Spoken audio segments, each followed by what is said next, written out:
Hello दोस्तों, कैसे हो? एकदम सही जगह पे आए हो। आज हम लोग करने वाले हैं मार्च 2024 में जो डीएसएसबी का एग्ज़ाम हुआ था, उसी एग्ज़ाम को दोस्तों आज हम लोग सॉल्व करने वाले हैं, ठीक है? तो दोस्तों उस एग्ज़ाम का क्या सॉल्व करेंगे? तो दोस्तों आज हम लोग सॉल्व करेंगे मैथ वाला सेक्शन। कौन-सा वाला?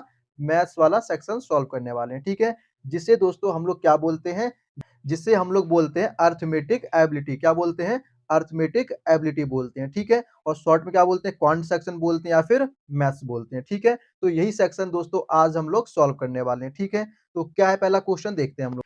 ठीक है, तो दोस्तों ये रहा क्वेश्चन नंबर फर्स्ट हमारी आज की क्लास का। क्या लिखा है? इसमें लिखा है दोस्तों calculate the weighted average for the following data. मतलब कि दोस्तों ये कह रहा है आपको वेटेड एवरेज निकालना है। क्या निकालना है? Weighted average. तो कैसे निकालते हैं? तो दोस्तों जो डाटा दे रखा होता है, क्या दे रखा है? जो भी डाटा दे रखा होता है, उसे हम वेट से मल्टीप्लाई कर देते हैं। क्या करते हैं? वेट से मल्टीप्लाई और डिवाइड कर देते हैं टोटल वेट से। किससे? टोटल वेट से हम लोग डिवाइड कर देते हैं। ये फॉर्मूला है क्या? वेटेड एवरेज निकालने का, ठीक है? तो देखो कैसे निकालेंगे? तो दोस्तों यहाँ पे डाटा दे रखा है और नीचे वेट दे रखा है, ठीक है? तो यहाँ पे लिख लेते हैं डाटा को पहले। कितना है? 3 है, 6 है, 11 है और 17 है, ठीक है? अच्छा, और दोस्तों वेट कितना है? वेट है मेरे पास 3 है, 5 है, 4 है और 1 है, ठीक है? अब दोस्तों फ़ॉर्मूले के अकॉर्डिंग क्या करेंगे? डाटा और वेट का आपस में मल्टीप्लाई कर देंगे, ठीक है? तो कर दो। 3 3 ज़ा 9, 6 5 ज़ा 30, 11 4 ज़ा 44 और 17 को 1 से करेंगे तो 17 ही आएगा, ठीक है? अच्छा, अब दोस्तों इसे ऐड कर देंगे, तो ऐड कर दो। 9 9 चा 13, 13 और 7 20 की 0, कैरी कितना आ गया? 2, 3 और 2 5, 5 4 9, 9 और 1 10, कितना आ गया? 100 आ गया। कितना आ गया? 100। दोस्तों 100 को ना यहाँ पे लिख लो, लिख लिया हमने? Very good. अब क्या करेंगे? अब दोस्तों इसे हम लोग डिवाइड कर देंगे, क्या कर देंगे? डिवाइड कर देंगे, किससे करेंगे? वेट से। तो वेट कहाँ है मेरे पास? ये रहा, W लिखा ना, ये वेट है। अब वेट को ना ऐड कर लो। 3, 3 और 5 8, 8 4 12, 12 और 1 13, कितना आ रहा है? 13 आ रहा है टोटल हमारा। तो 13 से कर देंगे, डिवाइड कर देंगे, ठीक है? अब दोस्तों इसकी काटा-पीटी कर दो, क्या कर दो? काटा-पीटी कर दो। कितना है मेरे पास? 100 अपॉन में 13। अब दोस्तों इसकी काटा-पीटी कर दो। काटा-पीटी आती है तो अच्छी बात है, नहीं आती है तो बच्चों की तरह कर लो। कैसे? 100 अंदर रहेगा और 13 बाहर रहेगा। 13 का टेबल ऐसा पढ़ो कि 100 से ज़्यादा ना हो। तो 13 7 जा होता है 91, कितना होता है? 91 होता है, ठीक है? अब दोस्तों 100 में से 91 जाएगा तो कितना बचेगा? 9 बचेगा। अब दोस्तों 13 का टेबल 9 तो जाएगा नहीं, तो क्या करेंगे? यहाँ पे पॉइंट लगा लेंगे, तो क्या मिल जाएगा? 0 मिल जाएगा, ठीक है? अब दोस्तों 13 का टेबल ऐसा पढ़ो कि 90 से ज़्यादा ना हो, तो 13 6 जा कितना होता है? 78 होता है, कितना होता है? 78 होता है। अब दोस्तों ज़्यादा आगे सॉल्व करने की ज़रूरत नहीं है, क्यों? हमारे पास क्या आ गया? 7.6 आ गया। अब दोस्तों ऑप्शन में चेक करो, क्या 7.6 कहीं पे दे रखा है? फर्स्ट ऑप्शन में 6.6 है, गलत हो गया। सेकंड में 7.9 है, हमारे पास 7.6 है, गलत हो गया। अब थर्ड में देखो 7.7 है, क्या है? 7.7 और हमारे पास क्या है? 7.6 है। अब दोस्तों हमारा जो डिवाइड था वो आगे जाने वाला था। ऐसे दोस्तों आगे जाता रहेगा तो हम क्या करेंगे? एक नंबर बढ़ा देते हैं। तो हमारा कितना हो जाएगा? 7.7 हो जाएगा। इसका मतलब है कि ऑप्शन नंबर थर्ड क्या हो गया? सही आंसर हो गया इस क्वेश्चन का, ठीक है? आई होप आपको समझ में आया होगा। अब हम दोस्तों मूव करते हैं क्वेश्चन नंबर सेकंड की तरफ और देखते हैं क्या लिखा है उसमें। ठीक है, तो दोस्तों ये रहा क्वेश्चन नंबर सेकंड। क्या लिखा है इसमें? इसमें लिखा है A can do a piece of work in 14 days while B can do that work in 32 days. मतलब कि दोस्तों ये कह रहा है कि कोई ए नाम का व्यक्ति है, वो क्या करता है? किसी कार्य को 14 डेज में कंप्लीट कर देता है, ठीक है? इसी प्रकार दोस्तों बी है, कौन है? बी है। ये क्या करता है? ये दोस्तों 32 डेज में किसी कार्य को कंप्लीट कर देता है, ठीक है? अच्छा, अब दोस्तों आगे क्या लिखा है? आगे लिखा है then how much time will they take together. मतलब कि दोस्तों ये कह रहा है कि अगर ये दोनों मिलकर के काम करते हैं, ए और बी अगर मिलकर के काम करते हैं तो किसी कार्य को वो कितने दिन में कंप्लीट कर लेंगे, ये आपको बताना है, मतलब कि टाइम बताना है, ठीक है? अगर मिलकर काम करते हैं। तो दोस्तों सबसे आसान तरीका आप लोगों को बताऊंगा, ठीक है? लेकिन दोस्तों वो तरीका बताने से पहले मैं आप लोगों को थोड़ा सा बेसिक बता देता हूं, ठीक है? क्या है बेसिक? जैसा कि दोस्तों आप लोगों को पता है कि टाइम एंड वर्क वाले चैप्टर में जो फॉर्मूला होता है वो क्या होता है? Efficiency equal to work upon में टाइम, यही होता है, बोलो हाँ कि ना? ठीक है। एफिशिएंसी को दोस्तों हम लोग कैपेसिटी भी बोलते हैं, क्या बोलते हैं? कैपेसिटी, ठीक है? तो एफिशिएंसी बोलो या फिर कैपेसिटी बोलो, बात एक ही है, क्लियर है? अच्छा, अब दोस्तों हमें निकालना क्या है? हमें निकालना है टाइम, क्या निकालना है? टाइम निकालना है। तो मुझे बताओ फॉर्मूला क्या बनेगा? फॉर्मूला बनेगा वर्क अपॉन में एफिशिएंसी, बोलो हाँ कि ना? टाइम दोस्तों इधर पहुँच जाएगा और एफिशिएंसी कहाँ जाएगी? नीचे आ जाएगी। तो फॉर्मूला क्या बनेगा? Time is equal to work upon में एफिशिएंसी, ये फॉर्मूला बनेगा, ठीक है? अच्छा, अब दोस्तों क्वेश्चन ने क्या बोला है? क्वेश्चन ने दोस्तों हमसे टाइम निकालने के लिए ही बोला है। अब दोस्तों टाइम निकालने के लिए मुझे किसकी ज़रूरत पड़ेगी? तो दोस्तों सबसे पहले वर्क की ज़रूरत पड़ेगी, बोलो हाँ कि ना? बिल्कुल पड़ेगी। इसके बाद दोस्तों मुझे क्या चाहिए? एफिशिएंसी चाहिए। वर्क आ जाएगा और एफिशिएंसी आ जाएगा। हम डिवाइड कर देंगे तो मेरा क्या आ जाएगा? टाइम आ जाएगा, ठीक है? मतलब कि ये 2 चीज़ें मेरे को चाहिए, वर्क चाहिए और एफिशिएंसी चाहिए, ठीक है? तो सबसे पहले दोस्तों हम क्या निकालेंगे? वर्क निकालेंगे। क्या निकालेंगे? वर्क। और दोस्तों वर्क कैसे निकलेगा? तो दोस्तों ये जो नंबर्स हैं 14 और 32, इनका क्या ले लेंगे? एलसीएम ले लेंगे। अगर दोस्तों हम इनका एलसीएम ले लेंगे तो जो निकल के आएगा वो मेरा क्या होगा? वर्क होगा। तो देखो कैसे निकालेंगे? एलसीएम निकालना सबको आता होगा, 14 लिख लो और 32 लिख लो। 2 की टेबल से निपटा दो, 2 सत्ते 14, 16 आ जाएगा। अच्छा, अब 7 की टेबल से काटो, 7 एकम 7, यहाँ 16 बच जाएगा। अब इसके बाद कोई नंबर नहीं है तो 16 एकम 16 हो जाएगा, सबके नीचे 1-1 आ जाएगा, क्लियर है? अच्छा, अब क्या करेंगे? अब दोस्तों इन तीनों का मल्टीप्लाई कर दो, तो 16 दूनी 32, 32 को 7 से मल्टीप्लाई कर देंगे तो आ जाएगा 224, कितना आ जाएगा? 224 आ जाएगा। मतलब कि मेरा जो वर्क निकल के आ रहा है वो क्या आ रहा है? 224 निकल के आ रहा है, ठीक है? कितना आ रहा है? 224, तो मैं डायरेक्ट लिख देता हूँ 224। तो मैं यहाँ लिख लेता हूँ वर्क कितना आ गया मेरा? 224 निकल के आ गया, ठीक है यहाँ तक? अच्छा, अब मुझे क्या चाहिए? अब दोस्तों मुझे फॉर्मूले के अकॉर्डिंग एफिशिएंसी चाहिए, मतलब कि कैपेसिटी चाहिए। तो कैपेसिटी कैसे निकालेंगे देखो, कैपेसिटी निकालने का फॉर्मूला क्या है? वर्क ऊपर रहेगा और टाइम नीचे रहेगा। यहाँ पे लिखा देखो साफ-साफ। दोस्तों मैं बिल्कुल बेसिक से बता रहा हूँ, जो स्टूडेंट बिल्कुल कमज़ोर है मैथ में, उसको भी समझ में आ जाएगा, ठीक है? अब मान लो दोस्तों कि किसी स्टूडेंट ने टाइम एंड वर्क वाला चैप्टर कंप्लीट नहीं किया है, ठीक है? और वो मार्च वाला एग्ज़ाम देखना चाहता है कि कैसा आया, तो उसको समझ में तो आना चाहिए ना? इस वजह से दोस्तों मैं बिल्कुल बेसिक से बता रहा हूँ आप लोगों को, ठीक है? आई होप आपको समझ में आ रहा होगा। अच्छा, अब दोस्तों मुझे क्या चाहिए था? मुझे चाहिए था एफिशिएंसी, क्या चाहिए थी? एफिशिएंसी। और दोस्तों एफिशिएंसी निकालने का फॉर्मूला मेरा ये रहा, वर्क अपॉन में टाइम। अब दोस्तों मुझे एफिशिएंसी किसकी चाहिए? तो दोस्तों मुझे एफिशिएंसी चाहिए अपनी ए की। तो कैसे निकालेंगे देखो, फॉर्मूला क्या है? वर्क। तो वर्क मुझे पता है 224 है, ठीक है? अच्छा, टाइम कितना है? टाइम मेरे पास दोस्तों 14 है, कितना है? 14। तो सॉल्व कर दो इसको। अब दोस्तों 224 को डिवाइड कर दो 14 से, तो कितना आएगा? 16 आएगा, कितना आएगा? 16 आएगा, ठीक है? मतलब ए की जो एफिशिएंसी निकल के आ रही है, वो कितनी आ रही है? 16 आ रही है, क्लियर है? ऐसे ही दोस्तों हम बी की निकाल देंगे, किसकी निकाल देंगे? बी की निकाल देंगे। मतलब कि 224 ऊपर रहेगा और 32 नीचे रहेगा। तो मुझे बताओ कितना आ जाएगा? 224 को 32 से डिवाइड करोगे तो आ जाएगा आपका 7 आ जाएगा, कितना आ जाएगा? 7 आ जाएगा, ठीक है? मतलब कि जो बी की एफिशिएंसी निकल के आ रही है, वो कितनी आ रही है? 7 आ रही है, ठीक है? यहाँ तक क्लियर है? अब दोस्तों मुझे निकालना क्या था? तो दोस्तों मुझे निकालना था कि ए और बी जब मिलके काम करें तो कितने दिनों में काम को कंप्लीट कर लेंगे, मतलब कि टाइम निकालना था। तो फॉर्मूला क्या था? Time is equal to work upon में एफिशिएंसी, ये फॉर्मूला था हमारे पास, बोलो हाँ कि ना? टाइम निकालने का फॉर्मूला क्या था? वर्क ऊपर और एफिशिएंसी नीचे रहेगी। तो देखो निकाल दो, अब वर्क मुझे पता है कितना है? 224 है, तो 224 रहेगा ऊपर, ठीक है? डिवाइड कर दो, क्या है नीचे? एफिशिएंसी। अब एफिशिएंसी किसकी रहेगी? दोनों की रहेगी, मतलब ए और बी की। तो दोनों की एफिशिएंसी को ऐड कर दो। तो 16 और 7 कितना हो गया? 23 हो गया। मतलब कि 224 को आप डिवाइड कर दो किससे? 23 से। मैं रफ करके लिख रहा हूँ, 224 अपॉन में 23। अब दोस्तों काटा-पीटी कर दो। काटा-पीटी करना मैंने अभी सिखाया था फर्स्ट क्वेश्चन में, वैसे ही कर लेना। अगर इसे काटा-पीटी करोगे तो दोस्तों आपका आ जाएगा 9.7 आएगा। कितना आएगा? 9.7 आ जाएगा काटने के बाद। अब देखो 9.7 किस ऑप्शन में है? तो दोस्तों ऑप्शन नंबर फर्स्ट में दे दिया है 9.7। तो दोस्तों हमारा ये क्या हो जाएगा? आंसर हो जाएगा 9.7। क्लियर है? आई होप आपको समझ में आया होगा। ठीक है, अब दोस्तों मैं इस क्वेश्चन को जल्दी सॉल्व करना चाहता हूँ, तो कैसे करूँगा देखो। ए जो था, कौन था? ए, वो कितने दिनों में कंप्लीट कर रहा था काम को? 14 डेज़ में। और बी कितने में कर रहा था, बी कर रहा था 32 डेज में। क्लियर है। अब दोस्तों जब कभी भी आपसे पूछ ले कि ये दोनों मिलकर के ए और बी मिलकर के कितने दिनों में काम को कंप्लीट करेंगे, तो सबसे आसान तरीका है, आप क्या करोगे, इन दोनों का आपस में कर दो मल्टीप्लाई। क्या कर दो, मल्टीप्लाई कर दो। तो कितना आएगा, 14 का मल्टीप्लाई 32 से कर दो, कर दोगे, ठीक है।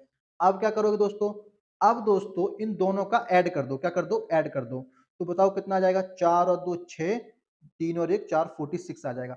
अब दोस्तों इसे सॉल्व कर दो, काटा पीटी करोगे तो डायरेक्ट आंसर आ जाएगा 9.7 डेज। ये दोस्तों हमारा डायरेक्ट आंसर निकल के आ जाएगा। ठीक है, तो दोस्तों ये क्या आ गया, हमारा आंसर आ गया। तो दोस्तों हम लोगों ने बिल्कुल बेसिक तरीके से भी सीखा, फिर दोस्तों हम लोगों ने शॉर्ट तरीके से भी सीखा। क्लियर है, ठीक है। तो दोस्तों ये क्वेश्चन हम लोगों ने बिल्कुल बेसिक से सीखा, फिर दोस्तों हम लोगों ने इसको शॉर्ट तरीके से भी सीखा। आई होप आपको समझ में आ गया होगा दोनों तरीके, बेसिक वाला भी और शॉर्ट वाला भी। ठीक है, तो दोस्तों हमने कितने आसानी से इसका आंसर निकाल दिया। अगर दोस्तों आपको समझ में आया है तो आप लोग क्या करोगे, इस चैनल को सब्सक्राइब करना नहीं भूलोगे। ठीक है, अब दोस्तों हम लोग मूव करते हैं क्वेश्चन नंबर 3 की तरफ और देखते हैं उसमें क्या लिखा है। ठीक है, तो ठीक है, तो दोस्तों ये रहा क्वेश्चन नंबर 3। क्या लिखा है इसमें, इसमें लिखा है a dealer bought a bike for rupees 32,500, after a week it was sold for rupees 38,500, calculate the profit percentage. मतलब कि दोस्तों ये कह रहा है कि कोई डीलर है, वो क्या करता है, 32,500 रुपए में एक बाइक को खरीदता है। ठीक है, और दोस्तों 38,500 रुपए में बेच देता है। ठीक है, तो दोस्तों 32,500 रुपए में खरीदा था। ठीक है, बेचा कितने में, 38,500 रुपए में बेच दिया। तो मुझे बताओ कि कितने रुपए का प्रॉफिट हुआ, तो आप कहोगे 6,000 रुपए का प्रॉफिट हुआ। बोलो हाँ कि ना। 38,500 में से 32,500 को माइनस कर दिया। ठीक है, तो 6,000 का प्रॉफिट निकल के आ रहा है। लेकिन दोस्तों क्वेश्चन ने बोला है कि प्रॉफिट परसेंटेज बताओ। क्या बताओ, प्रॉफिट परसेंटेज। तो कैसे निकालेंगे, ये जो प्रॉफिट आया है 6,000 का, इसे हम डिवाइड कर देंगे किससे, कॉस्ट प्राइस से। कॉस्ट मतलब कि जितने में उसने खरीदा था। तो कितने रुपए में खरीदा था, 32,500 में खरीदा था। ठीक है, अच्छा डिवाइड कर दिया। अब मल्टीप्लाई कर दो 100 से। मल्टीप्लाई 100 क्यों किया, क्योंकि परसेंटेज निकालना था। अब दोस्तों काटा पीटी कर दो, तो दोस्तों 2 जीरो से 2 जीरो कट गया। ठीक है, ऊपर कितना बच गया, 6,000 लिख लो यहाँ पे, और नीचे कितना बच गया, 325। और दोस्तों इसे सॉल्व करोगे तो आपका आएगा 18.46। कितना आएगा, 18.46 निकल के आएगा। जब आप 6,000 को 325 से भाग कर दोगे तो कितना आ जाएगा, 18.46 आएगा। ठीक है, आप लोग करके देख लेना, इतना ही आएगा। अब देखो 18.46 किस ऑप्शन में दे रखा है, कितना, 18.46। अब चेक करो किस ऑप्शन में। तो दोस्तों फर्स्ट ऑप्शन लिखा है 18.5, सेकंड में लिखा है 22, गलत हो गया। थर्ड ऑप्शन लिखा है 24, ऐसे गलत हो गया। और लास्ट ऑप्शन लिखा है 15%, मतलब ये भी गलत हो गया। तो दोस्तों हमारा आंसर जो निकल के आएगा वो फर्स्ट ऑप्शन निकल के आएगा, 18.5% ये निकल के आएगा। क्यों दोस्तों, राउंड ऑफ करके हमने कितना मान लिया, 18.5 मान लिया। ठीक है, तो हमारा जो आंसर बन रहा है वो क्या बन रहा है, फर्स्ट ऑप्शन बन रहा है। ठीक है, आई होप आपको ये क्वेश्चन भी समझ में आया होगा। अब हम मूव करते हैं क्वेश्चन नंबर 4 की तरफ और देखते हैं क्या लिखा है उसमें। ठीक है, ठीक है, तो दोस्तों ये रहा क्वेश्चन नंबर 4। क्या लिखा है इसमें, इसमें लिखा है two trains start from A and B at the same time and move towards B and A at a speed of 49 kilometre per hour and 63 kilometre respectively. मतलब कि दोस्तों ये कह रहा है कि दो ट्रेन है, उनमें से एक ट्रेन की स्पीड 49 किलोमीटर पर हावर है और दूसरी ट्रेन की जो स्पीड है वो 63 किलोमीटर पर हावर है। ठीक है, और दोस्तों कह रहा है कि एक ट्रेन ए पॉइंट से स्टार्ट होती है तो दूसरी ट्रेन बी पॉइंट से स्टार्ट होती है, मतलब कि अपोजिट डायरेक्शन में दोनों ट्रेनें आ रही हैं। ठीक है, अच्छा आगे क्या लिखा है, आगे लिखा है when they meet it is found that one train has travelled 42 kilometre more than the other. मतलब कि दोस्तों ये कह रहा है कि जब दोनों ट्रेनें आपस में मिलती हैं तब ये पता चलता है कि एक ट्रेन उनमें से 42 किलोमीटर का डिस्टेंस ज्यादा ट्रेवल किया है। ठीक है, अच्छा आगे क्या लिखा है, आगे लिखा है what is the distance between A and B. तो दोस्तों आपको डिस्टेंस बताना है ए से लेकर के बी तक का।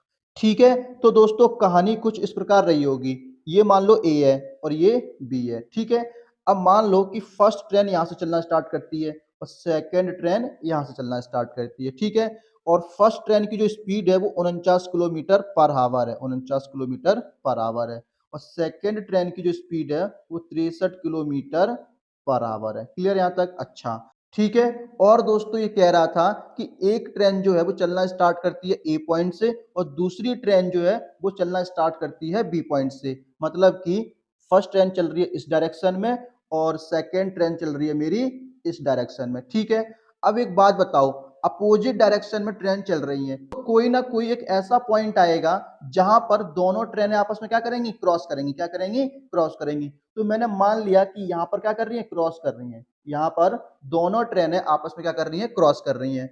जब दोस्तों क्रॉस कर रही हैं तभी पता चलता है कि इनमें से एक ट्रेन ने 42 किलोमीटर का डिस्टेंस ज्यादा ट्रेवल कर लिया। कितना?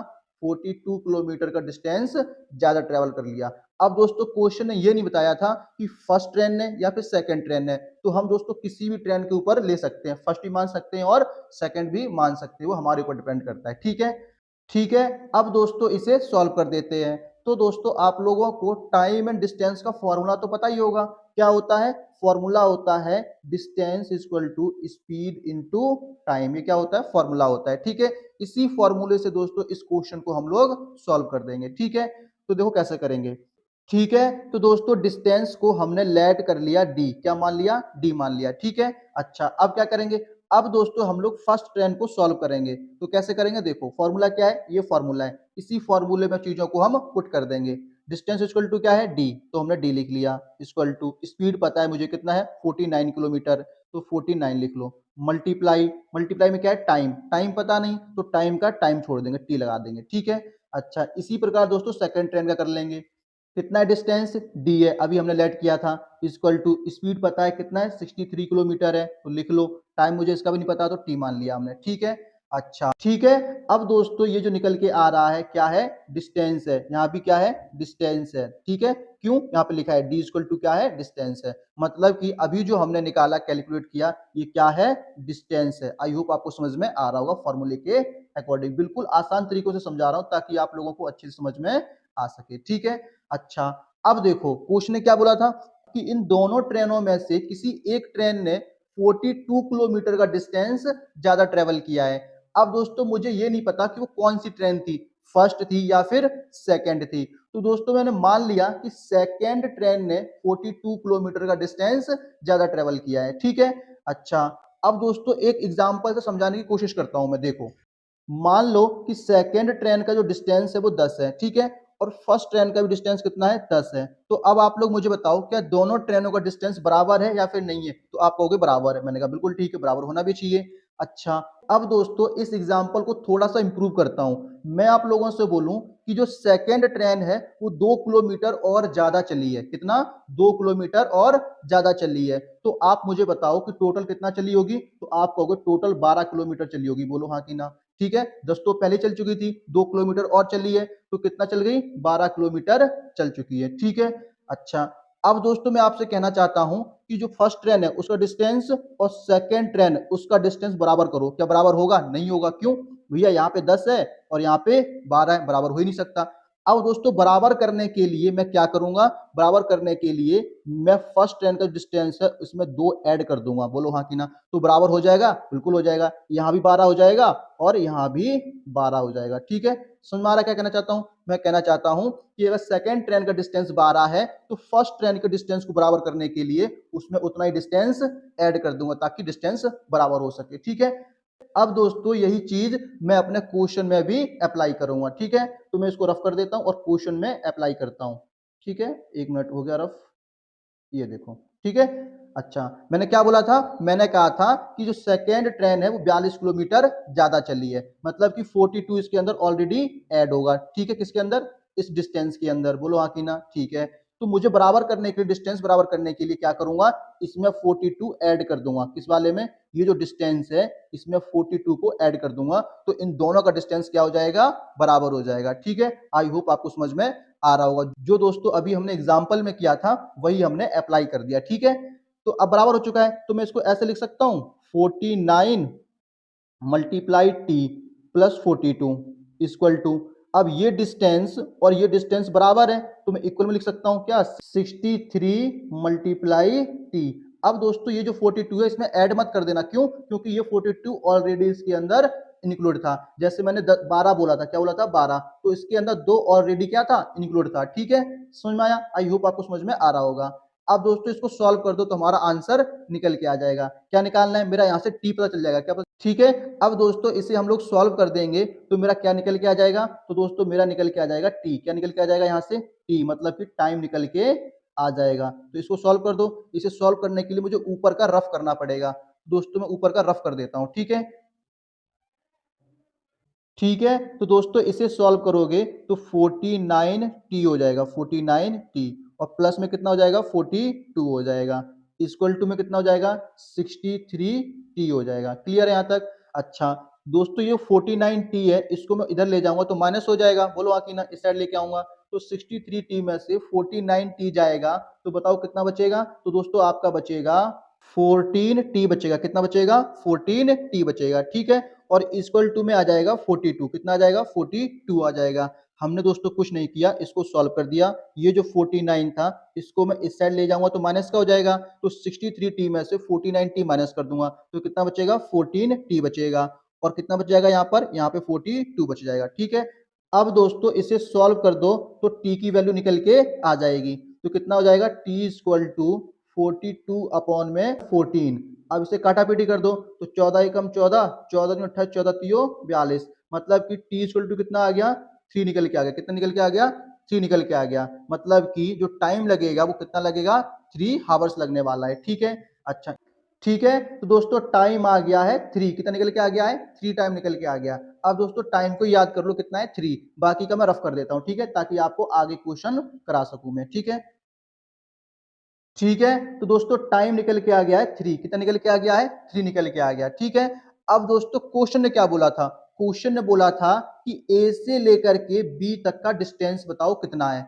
तो अब कुछ मत करो, डिस्टेंस का फॉर्मूला है इसमें पुट कर दो। तो देखो कैसे करेंगे। डिस्टेंस कितना है मेरे पास? पता नहीं, निकालना है तो डी इक्वल टू स्पीड। देखो अब दोस्तों एक ट्रेन यहाँ से चलती है और दूसरी ट्रेन यहाँ से चलती है, तो दोस्तों स्पीड ऐड हो जाती है। तो फर्स्ट ट्रेन की स्पीड कितनी है? 49 किलोमीटर है, और सेकंड ट्रेन की 63 किलोमीटर है। ये दोनों क्या हो जाएंगी? आपस में जुड़ जाएंगी। तो बताओ कितना हो जाएगा? 9 3 12, 6 4 10 और 1 11, 112 हो जाएगा। ठीक है, 112 किलोमीटर पर हावर की स्पीड आ गई। ठीक है, अच्छा अब क्या है? मल्टीप्लाई का साइन है तो मल्टीप्लाई का साइन लगा दो। इसके बाद फॉर्मूले में क्या है? टी है। अब टी मुझे पता है कितना है? 3 है, अभी निकाला था हमने, तो 3 यहाँ पे पुट कर दो। अब इसे सॉल्व कर दो।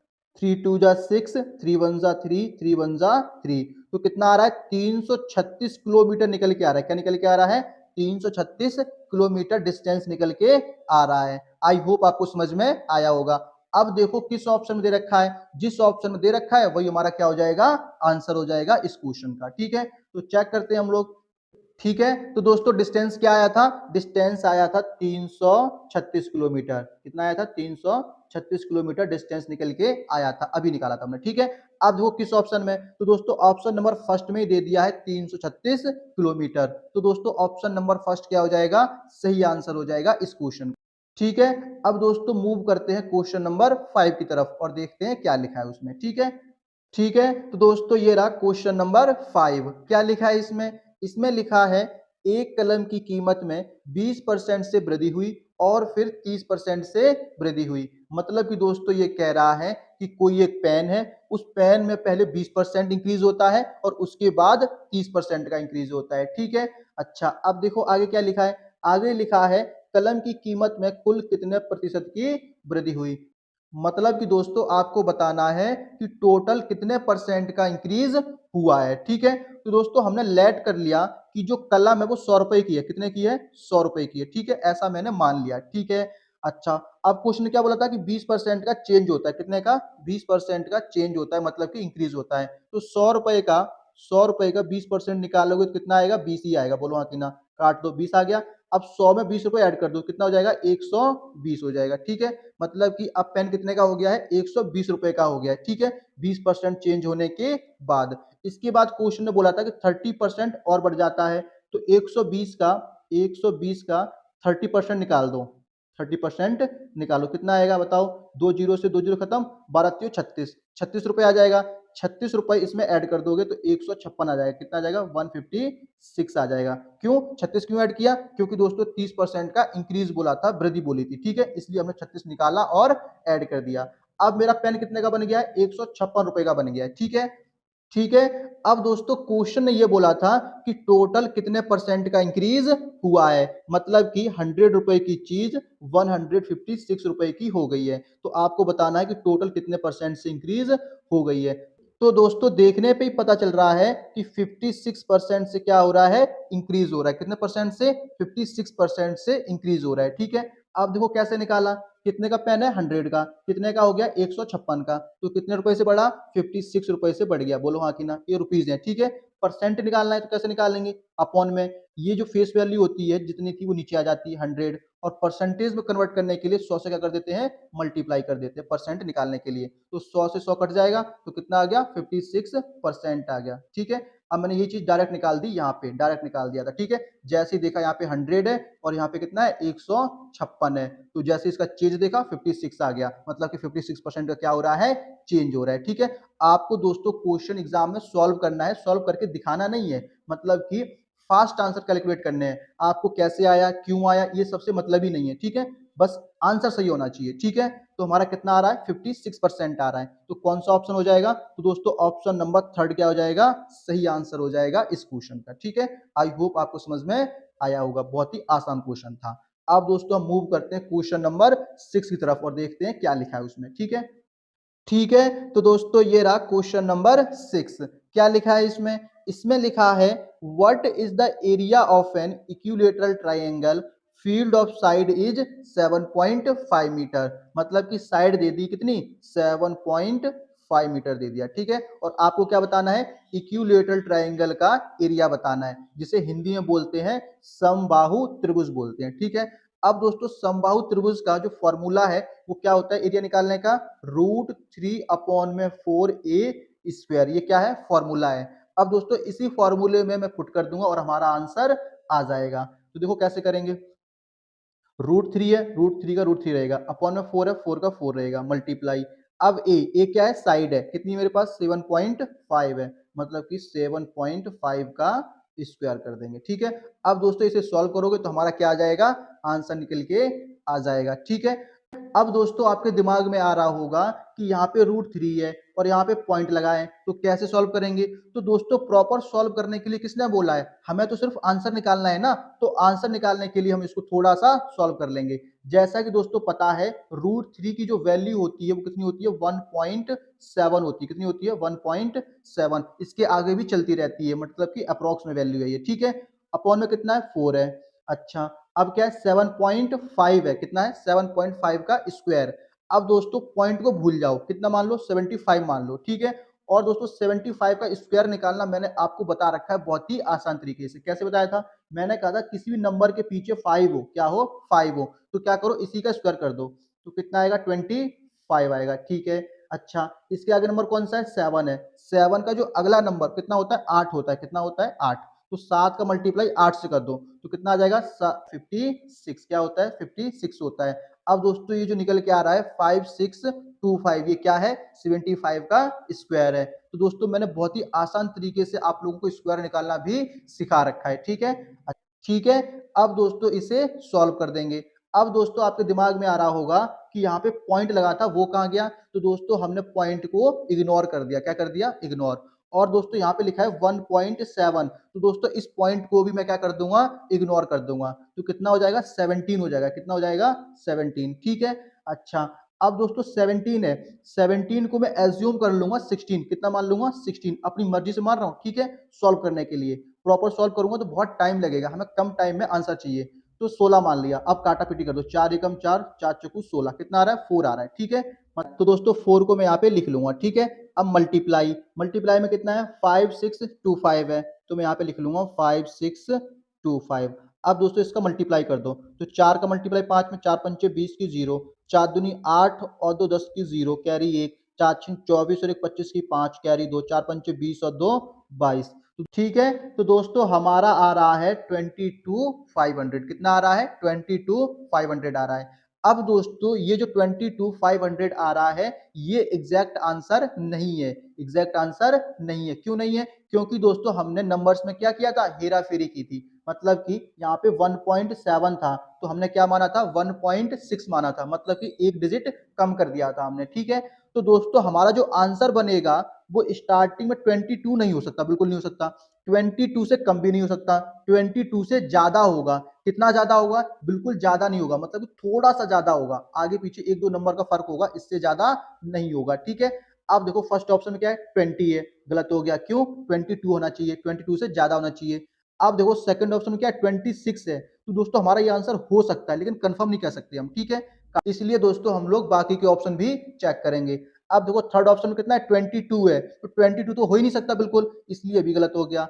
अब देखो 4 में कितना है, 24.356 है। कितना है? 24 है, याद रखो कितना है, 24। और यहाँ पे कितना है, 26 है। इन दोनों में से कोई एक आंसर हो सकता है, अब कौन सा होगा ये पता नहीं। तो देखो हमने कितना कम किया था, 1.7 था तो 1.6 किया था, मतलब कि एक डिजिट कम किया था। तो इसका मतलब है कि 22 के जो सबसे नियरेस्ट होगा वही मेरा क्या होगा, आंसर होगा। तो अब आप लोग मुझे बताओ कि 26 और 24 में कौन सा नंबर नियरेस्ट है किसके, 22 के। तो आप कहोगे 24 ज्यादा नजदीक है, तो 24 ही दोस्तों मेरा क्या हो जाएगा, आंसर हो जाएगा इस क्वेश्चन का। ठीक है, तो कौन सा ऑप्शन आ रहा है, ऑप्शन नंबर 4 क्या हो जाएगा, सही आंसर हो जाएगा इस क्वेश्चन का। ठीक है दोस्तों, हमने इस क्वेश्चन को एग्जैक्ट सॉल्व नहीं किया, अगर आप चाहो तो एग्जैक्ट सॉल्व कर सकते हो। कैसे?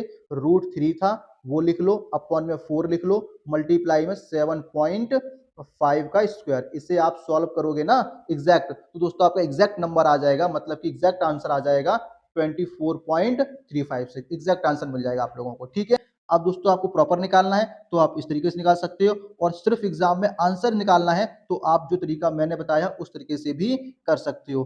देखो दोस्तों सिंपल सी बात है, एग्जाम में आप प्रॉपर क्वेश्चन सॉल्व करने बैठोगे ना तो सारा टाइम एक क्वेश्चन में लगा दोगे, इसलिए दोस्तों कॉमन सेंस से काम लेते हैं, मतलब कि अपने जो लॉजिक्स हैं उनको इस्तेमाल कर करके आंसर को सॉल्व किया जाता है। ठीक है, तभी दोस्तों आप लोगों का सिलेक्शन होगा, अदरवाइज आप सोचो कि एक एक क्वेश्चन सॉल्व करूं, पॉइंट टू पॉइंट सॉल्व करूं, तो दोस्तों आप समझ लेना कि आप रेस से क्या हो रहे हो, बाहर होते जा रहे हो। ठीक है, इसलिए ज्यादा से ज्यादा कैलकुलेशन की प्रैक्टिस किया करो और ज्यादा से ज्यादा क्वेश्चंस सॉल्व किया करो। ठीक है, ये दोस्तों मार्च 2024 में ही आए हुए क्वेश्चंस हैं। ठीक है, तो आप लोग देख सकते हो किस प्रकार के क्वेश्चंस आ रहे हैं। ठीक है, अब दोस्तों हम मूव करते हैं क्वेश्चन नंबर 7 की तरफ और देखते हैं उसमें क्या लिखा है। ठीक है, ठीक है, तो दोस्तों ये रहा क्वेश्चन नंबर 7। क्या लिखा है इसमें, इसमें लिखा है find the sum of the first 150 natural numbers. मतलब कि दोस्तों ये कह रहा है कि 1 से लेकर के 150 तक के नेचुरल नंबर्स जो है उनको क्या करो, ऐड कर दो। तो जब भी दोस्तों नेचुरल नंबर्स ऐड करने के लिए बोले तो आप प्रॉपर नेचुरल नंबर्स ऐड कभी नहीं कर सकते हो। ठीक है, अगर लिख लिख के करोगे सारा टाइम इसमें लग जाएगा। तो दोस्तों एक फार्मूला है, क्या है, फार्मूला है, उस फार्मूले से दोस्तों आप लोग ऐड कर सकते हो। कौन सा है, n ब्रैकेट n+1 अपॉन में 2। इस फॉर्मूले से दोस्तों आप निकाल सकते हो सम, क्या निकाल सकते हो, सम, मतलब कि जोड़ निकाल सकते हो सभी नेचुरल नंबर्स का। ठीक है, तो देखो कैसे निकालेंगे, n इक्वल टू क्या है, 150 है, तो लिख लो 150 ब्रैकेट n कितना है, 150 है, लिख लो 150 मतलब 150। ठीक है, प्लस कितना है 1, अपॉन में कितना रहेगा 2 रहेगा, क्या रहेगा 2। ठीक है, अब दोस्तों काटापीटी कर दो, तो 2 एकम 2 और इसे काटो कितना हो जाएगा, 75 हो जाएगा। तो क्या आ रहा है, 75 मल्टीप्लाई, और दोस्तों ये ऐड हो जाएगा तो कितना हो जाएगा, 151 हो जाएगा। ठीक है, अब दोस्तों नीचे कुछ बचा नहीं था तो इससे आप मल्टीप्लाई कर दोगे तो दोस्तों आपका प्रॉपर आंसर आ जाएगा। ठीक है, तो कितना है, 75 मल्टीप्लाई 151 है, इसका मल्टीप्लाई कर दो आपका आंसर आ जाएगा। ठीक है, नहीं आता है तो देखो कैसे करेंगे, 25 मल्टीप्लाई 3 इसको लिख सकते हैं किसे, 75 को, अगर आपको मल्टीप्लाई जल्दी करना है, और यहाँ पे कितना है 151 है। ठीक है, तो 25 का मल्टीप्लाई कर दो, 25 एकम 25 की 5, कैरी कितना आ गया 2, 25 पंजे 125, 125 में 2 जोड़ दो तो कितना हो जाएगा 127, 127 का 7, कैरी कितना आ गया 12, और 25 एकम 25, 25 में 12 जोड़ोगे तो कितना आ जाएगा 37, कितना आ गया 37 आ गया। ठीक है, अच्छा हमने क्या किया, मल्टीप्लाई किया इसको। ठीक है, अब दोस्तों 3 का मल्टीप्लाई कर दो इसमें तो कितना आ जाएगा, 3 5 जा 15, कैरी कितना आ गया 1,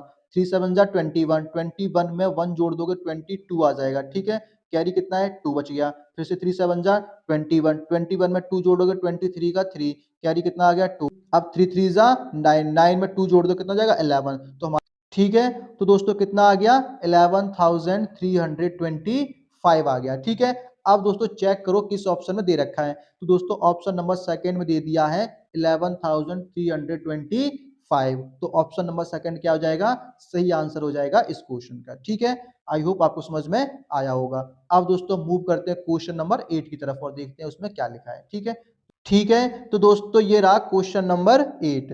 क्या लिखा है इसमें, इसमें लिखा है 0.8666 को सामान्य भिन्न के रूप में व्यक्त करें। मतलब कि दोस्तों ये कह रहा है कि इस नंबर को फ्रैक्शन में कन्वर्ट करो। क्या करो, फ्रैक्शन में कन्वर्ट कर दो। तो दोस्तों बहुत ही ज्यादा आसान क्वेश्चन है। अगर दोस्तों आप लोग अपना ज्यादा दिमाग यूज करोगे तो दोस्तों आप लोगों को इस क्वेश्चन में बहुत ही ज्यादा टाइम लग जाएगा। तो दोस्तों टाइम ज्यादा नहीं लगाना है और इसका आंसर कैलकुलेट करना है। तो कैसे करोगे, तो दोस्तों कुछ मत करो, ऑप्शंस के द्वारा इसका आंसर निकाल दो। तो देखो कैसे निकालेंगे ऑप्शन से। ठीक है, तो दोस्तों फर्स्ट ऑप्शन में दे रखा है 39 अपॉन में 50। अब दोस्तों 39 अपॉन 50 को सॉल्व कर दो। अगर दोस्तों सॉल्व करने पे 0.866 आ रहा है तो इसका मतलब मेरा ये आंसर है, और दोस्तों नहीं आ रहा है तो इसका मतलब है कि आंसर नहीं है। अब दोस्तों आपके दिमाग में आ रहा होगा कि इन चारों ऑप्शंस को सॉल्व करूंगा तो बहुत सारा टाइम तो इसी में लग जाएगा। तो दोस्तों टाइम नहीं लगेगा, क्यों, क्योंकि दोस्तों डिवाइड करने की भी क्या होती है, ट्रिक होती है। मतलब कि आंसर निकालने की भी क्या होती है, ट्रिक होती है, लॉजिक होता है। तो देखो कैसे करेंगे, कितना है 39 अपॉन में 50। अब दोस्तों 50 को मैं ऐसे लिख सकता हूँ 5 मल्टीप्लाई 10, बोलो हाँ कि ना, बिल्कुल लिख सकता हूँ। ठीक है, अब दोस्तों काटापीटी कर दो, तो 5 एकम 5, 5 सत्ते 35, कितना आ रहा है 7 आ रहा है स्टार्टिंग में। और दोस्तों हमारा आना क्या चाहिए स्टार्टिंग में, 8 आना चाहिए, कितना आना चाहिए 8, 7 आ रहा है, इसका मतलब है फर्स्ट ऑप्शन तो गलत हो गया। ठीक है, 10 को दोस्तों इग्नोर कर दिया, 10 को इग्नोर कर दिया, डिवाइड करना आना चाहिए आप लोगों को। ठीक है, इसी प्रकार दोस्तों सेकंड ऑप्शन चेक करेंगे, कितना है 43 अपॉन में 5 मल्टीप्लाई 10 कर देंगे। ठीक है, आप काटापीटी कर दो, तो 5 40, 8 आ रहा है, यहाँ भी 8 है, ठीक है हो सकता है। और फिर क्या है 3 बच जाएगा, कितना बच जाएगा 3। अब पॉइंट लगाएंगे तो 30 बन जाएगा, 5 छक्का 30, 8.6। अब दोस्तों आगे नंबर चल रहा है, नहीं चल रहा है, मतलब कि इसे सॉल्व करने पे 8.6 आ रहा है और खत्म हो जा रहा है। इसका मतलब है कि नंबर आगे रिपीट नहीं हो रहा है, मतलब कि 6666 आगे नहीं आ रहा है। इसका मतलब है कि सेकंड ऑप्शन क्या है, गलत हो गया। अब दोस्तों हम चेक करेंगे ऑप्शन नंबर थर्ड, कितना है 39 अपॉन में 45 है, कितना है 39 अपॉन में 45। अब दोस्तों इसके पीछे जीरो नहीं है, तो आप क्या करो प्रॉपर डिवाइड कर लो ऐसे करके, 39 अंदर और 45 बाहर रहेगा। अब 45 ज्यादा है, 39 भाग जाएगा नहीं, तो जीरो ले लो, पॉइंट लगा दो तो जीरो हो जाएगा। ठीक है, अब दोस्तों 45 का टेबल इस प्रकार पढ़ो कि 390 से ज्यादा ना हो, तो 8 बार में जाएगा, 8 पंच 40 की जीरो 4, 8 चकू 32 और 4 36, कितना आ गया 360, जीरो आ जाएगा, 9 में 6 गया 3। अब यहाँ पे दोस्तों पॉइंट लगा है तो जीरो अपने आप आ जाएगा। अब 45 का टेबल ऐसा पढ़ोगे 300 से ज्यादा ना हो, तो 6 बार में जाएगा, 6 पंचे 30, कैरी कितना आ गया 3, 6 चौक 24 और 3 27, कितना आ रहा है 270 आ रहा है। आप इसे कर दो, जीरो में से जीरो गया तो जीरो, और 10 में से 7 जाएगा कितना बचेगा 3, कितना बचेगा 3, और यहाँ पे 2 बचा होगा, 2 में से 2 जाएगा तो जीरो, मतलब कि कितना आ रहा है 30 आ रहा है।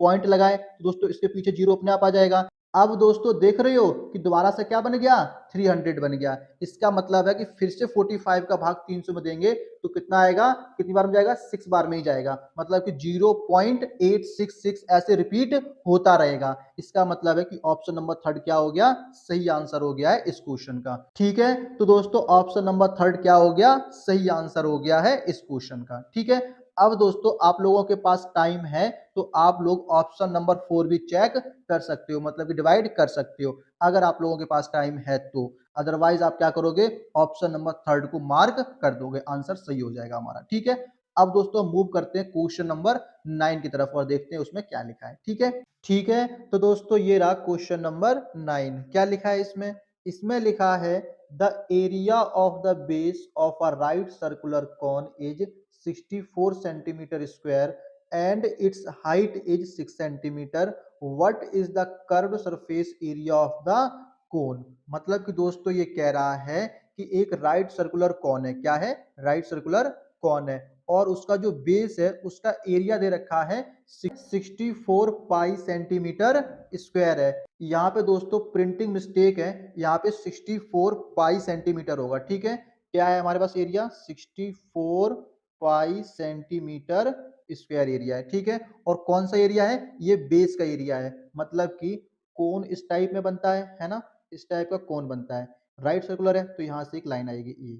और एरिया कौन सा दे रखा है हमें, ये जो नीचे का ना ये एरिया दे रखा है हमें। ठीक है, कितना है 64 पाई सेंटीमीटर स्क्वायर है। ठीक है, अच्छा और क्या है क्वेश्चन गिवन, और इसने दे रखा है हाइट, क्या दे दी, हाइट दे दिया। हाइट मतलब कि ये दे रखा है हमें, कितना है, ये दे रखा है 6 सेंटीमीटर, कितनी है 6 सेंटीमीटर है, मतलब कि ये जो हाइट होती है ना ये दे रखी है मेरे को कितनी 6 सेंटीमीटर गिवन है। ठीक है, अच्छा अब दोस्तों में निकालना क्या था, तो दोस्तों हमें निकालना था curved surface area of the cone, मतलब कि हिंदी में बोले तो शंकु का वक्र पृष्ठीय क्षेत्रफल निकालना था। ठीक है, तो दोस्तों शंकु का वक्र पृष्ठीय क्षेत्रफल का फॉर्मूला जो होता है वो होता है पाई आर एल, क्या होता है, पाई आर एल होता है। अब दोस्तों फॉर्मूले के अकॉर्डिंग मुझे क्या क्या चाहिए, मुझे एल चाहिए और क्या चाहिए आर, आर मतलब कि रेडियस चाहिए।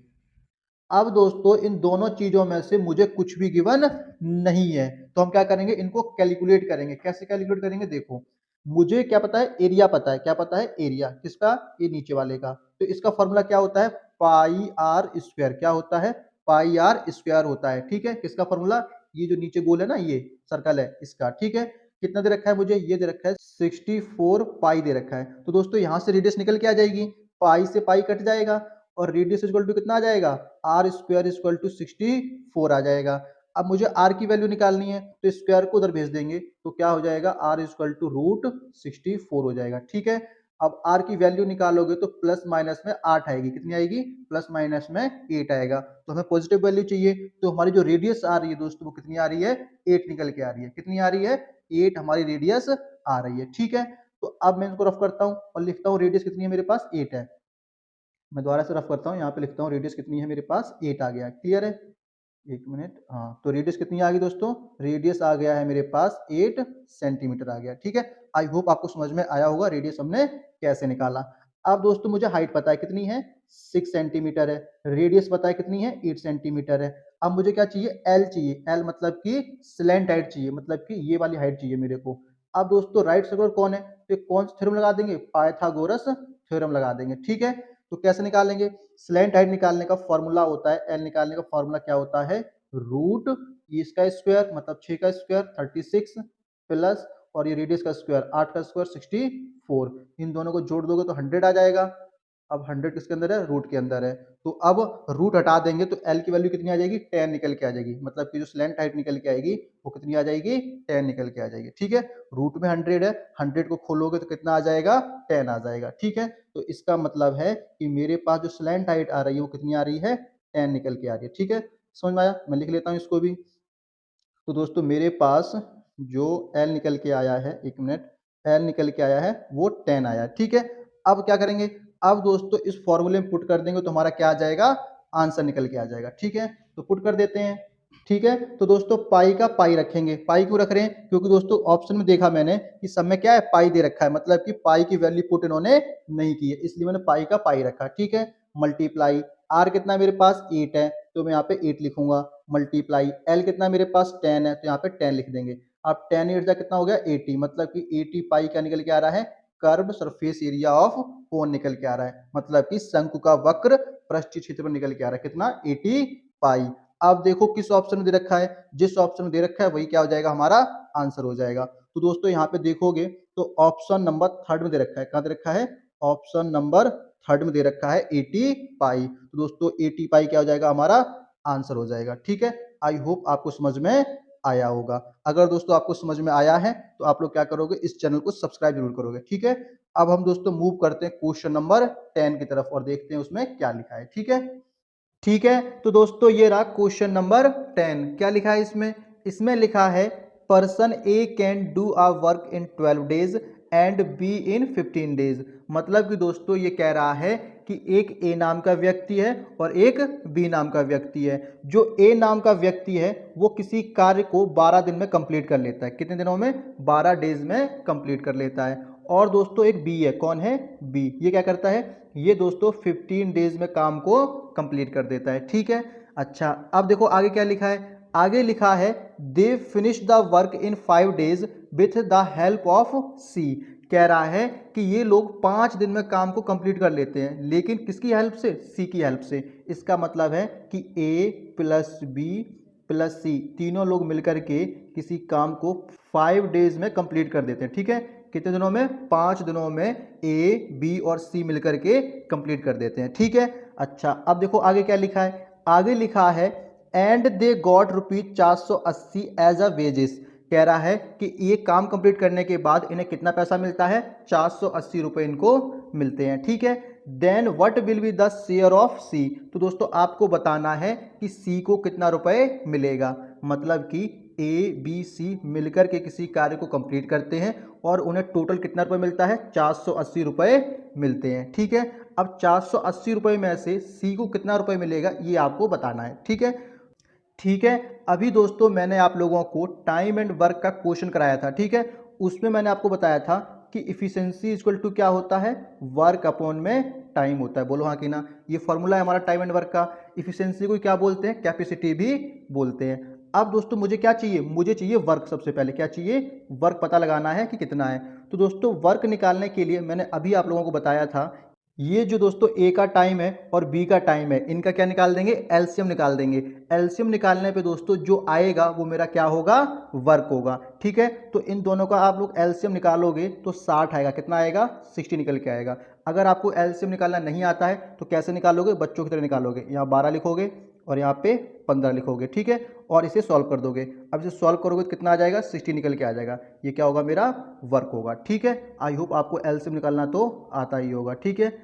ठीक है, अब दोस्तों मुझे वर्क पता चल गया और मुझे ए का क्या पता है, टाइम भी पता है। तो दोस्तों मैं क्या निकाल सकता हूं, इफिशिएंसी निकाल सकता हूं, किसकी, ए की और बी की। तो मैं यहाँ पे इफिशिएंसी निकाल लेता हूं, कैसे निकल के आएगा, वर्क ऊपर रहेगा और टाइम नीचे। वर्क कितना है, 60 है और टाइम कितना है, 12 है, तो 12 से भाग कर दो, 12 पंचे 60, कितना आ जाएगा, 5 आ जाएगा। ऐसे बी का निकालेंगे तो कितना आ जाएगा, 4 निकल के आ जाएगा, ठीक है। 60 को 15 से डिवाइड करेंगे कितना आ जाएगा, 4 निकल के आ जाएगा, ठीक है। इसका मतलब ये है कि ए और बी की जो एफिशिएंसी है वो कितनी है, 5 है और 4 है, ठीक है यहाँ तक। अच्छा अब देखो ए बी और सी जब मिलके काम कर रहे हैं तो उन्हें कितना टाइम लग रहा है, 5 डेज लग रहे हैं, कितने लग रहे हैं, 5 डेज लग रहे हैं, ठीक है। तो दोस्तों मैं क्या निकाल सकता हूं, इन तीनों की इफिशिएंसी निकाल सकता हूं, कैसे, वर्क मुझे पता है कितना है, 60 है, टाइम मुझे पता है इन तीनों का कितना है, 5 डेज है, तो सॉल्व कर दो तो कितना आ जाएगा, 12 निकल के आ जाएगा, कितना निकल के आ जाएगा, 12 निकल के आ जाएगा। मतलब कि दोस्तों ए बी और सी की तीनों की इफिशिएंसी कितनी है, टोटल 12 है, कितनी है, 12 है। अब दोस्तों मुझे ए की इफिशिएंसी पता है, बी की इफिशिएंसी पता है, तो दोस्तों सी की इफिशिएंसी निकाल सकता हूं, बिल्कुल निकाल सकता हूं। क्यों, क्योंकि टोटल पता है मुझे 12 है और ए की कितनी है, 5 है और बी की कितनी है, 4 है, तो 5 और 4 कितना हो गया, 9 हो गया। मतलब कि ए और बी की इफिशिएंसी 9 है, तो मैं क्या करूंगा, 12 में से 9 को माइनस कर दूंगा तो सी की इफिशिएंसी आ जाएगी। तो सी की इफिशिएंसी कितनी आ जाएगी, 3 निकल के आ जाएगी, कितनी, तो मतलब कि सी की जो इफिशिएंसी आ जाएगी वो कितनी आ जाएगी, 3 निकल के आ जाएगी, ठीक है। और दोस्तों जो शेयर दिया जाता है वो किसके ब्याह पे दिया जाता है, इफिशिएंसी के ही ब्याह पे दिया जाता है, ठीक है। तो मुझे बताओ कितने रुपए थे, 480 रुपए थे, कितने थे, 480 रुपए थे। ये डिस्ट्रीब्यूट करना था किसको, सी को देना था। तो दोस्तों सी की इफिशिएंसी कितनी है, सी की इफिशिएंसी 3 है, कितनी है, 3, तो 3 से मल्टीप्लाई कर देंगे और डिवाइड इन तीनों का सम, 5 4 9 9 3 12। अब क्या, सॉल्व कर दो, आंसर आ गया, 12 एकम 12, 12 चौकू 48, 40 और 40 को 3 से मल्टीप्लाई कर दो, कितना हो जाएगा, 4 12। मतलब कि सी को कितने रुपए मिलेंगे, 120 रुपए सी को मिलेगा। आई होप आपको समझ में आया होगा, कितना मिल रहा है, 120 रुपए सी को मिलेंगे, ठीक है। तो दोस्तों सबसे पहले हमने क्या निकाला, वर्क निकाला। वर्क निकालने के बाद हमने क्या निकाल दिया, इफिशिएंसी निकाल दी। जैसे ही दोस्तों इफिशिएंसी आई मैंने क्या कर दिया, क्वेश्चन को सॉल्व कर दिया, ठीक है। आई होप आपको समझ में आया होगा। अगर समझ में नहीं आया, कहीं पे डाउट है, थोड़ा सा रिवर्स करके देखना, स्लो में देखना, 100% आपको समझ में आ जाएगा, ठीक है। ठीक है, तो दोस्तों ऑप्शन नंबर सेकंड क्या हो जाएगा, सही आंसर हो जाएगा इस क्वेश्चन का। क्यों, क्योंकि दोस्तों इसी में दे रखा है 120 रुपए, ठीक है। इसलिए दोस्तों ऑप्शन नंबर सेकंड क्या हो गया, सही आंसर हो गया है इस क्वेश्चन का। आई होप दोस्तों आपको समझ में आया होगा। अब दोस्तों हम लोगों ने टोटल 10 क्वेश्चन सॉल्व कर लिए। कितने? 10 क्वेश्चन सॉल्व कर लिए हैं इस सेक्शन के। अब दोस्तों हमारे 10 ही क्वेश्चंस और बचे हुए हैं। कितने? 10 क्वेश्चंस और बचे हुए हैं। अब दोस्तों 10 क्वेश्चंस हमारे बचे हुए हैं, ये हम लोग करेंगे नेक्स्ट क्लास में। कब करेंगे?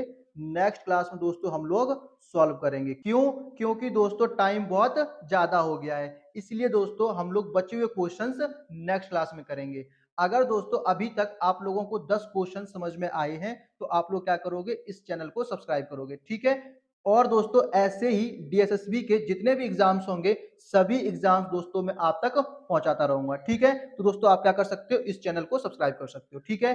टाटा बाय बाय, मिलते हैं नेक्स्ट क्लास में।